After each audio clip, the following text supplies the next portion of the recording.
Praise lord. దిన వాగ్దానము కీర్తనలు 21:4. ఆయుష్నిమ్మని అతడు నిన్ను అడగగా నీవు దాన్ని అతనికి అనుగ్రహించి ఉన్నావు.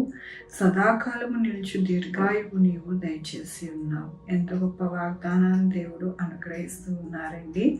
ఎవరైతే మరి అనారోగ్యముతో బాధపడుతూ దీర్ఘాయువు ప్రభువా అని అడుగుతూ ఉన్నారో వారందరితో దేవుడు మాట్లాడుతూ ఉన్నారు. ఈ దినమున నేను దీర్ఘాయు చేత ఆయనని తృప్తిపరిచి ఎంతగానో నడిపిస్తాను అంటూ ఉన్నారు.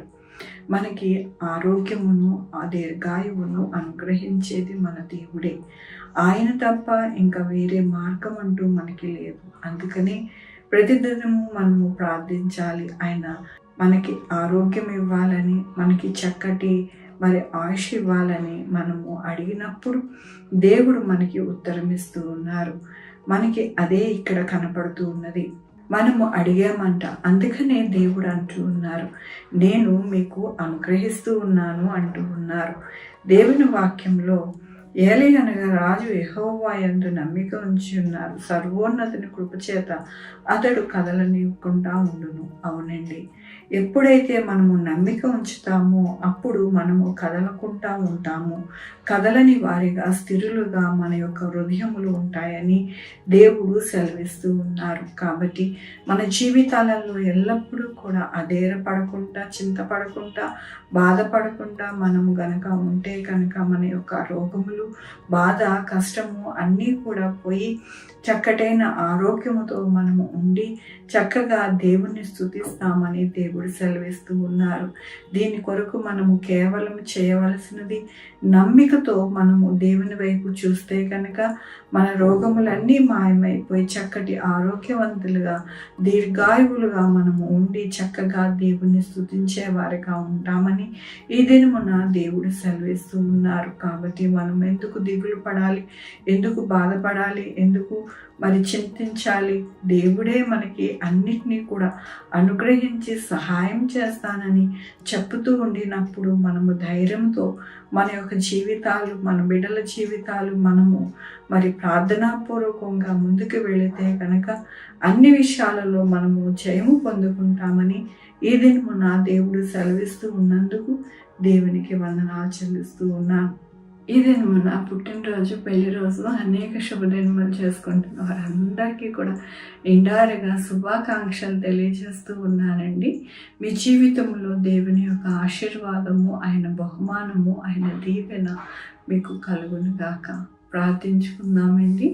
యెహోవా దేవా, నా తండ్రి, నా ప్రభువా, మీ కృపా కనికరస్తాన్ని బట్టి నీకు వందనాలు, స్తుతులు, స్తోత్రం చెల్లించుకుంటున్నాను. నాయన, మాకు ఆరోగ్యమును, దీర్ఘాయువును అనుగ్రహించే దేవుడుగా మీరున్నారు. మీరు తప్ప మాకు వేరే దిక్కు లేదు నా ప్రభా. సహాయం చేయండి నా ప్రభా. నాయన, డాక్టర్స్ కానీ మా ధనము కానీ ఏది కూడా మమ్మల్ని రక్షింపలేదు, బ్రతికించలేదు నా ప్రభా. సహాయం చేయండి నాయన. నా తండ్రి దినమున పుట్టినరోజు, పెళ్లి రోజు అనేక శుభదినములు చేసుకున్న వారందరినీ దీవించండి, ఆశీర్వదించమని కోరుకుంటున్నాం. మా కొరకు ప్రార్థించమన్న వారిని, వారి బిడ్డల భవిష్యత్తు, వారి ఆరోగ్యములు, వారి చేయ పనులు, వారి ఉద్యోగములు, వారి వ్యాపారములు అన్నీ కూడా మీరే సహాయం చేయండి. Sugar, BP, thyroid, heart problem, kidney problem, AIDS, cancer, బలహీనత, పెరాలసిస్, గ్యాస్ట్రిక్ ట్రబుల్, ప్రతి విధమైన అనారోగ్యాన్ని తీసి స్వస్థపరిచే యెహోవా నేనన్నారు. మీకు వందనాలు. ఆయన ఎగ్జామ్స్కి ప్రిపేర్ అవుతుండగా బిడ్డలకి తోడై ఉండండి. చక్కగా ఆయన ఎగ్జామ్స్ రాయడానికి సహాయం చేయండి నా ప్రభు. కృప చూపించండి. అలాగే నాయన కాంపిటేటివ్ ఎగ్జామ్స్కి కూడా మీరే నాయన కృప చూపించండి నా ప్రభు.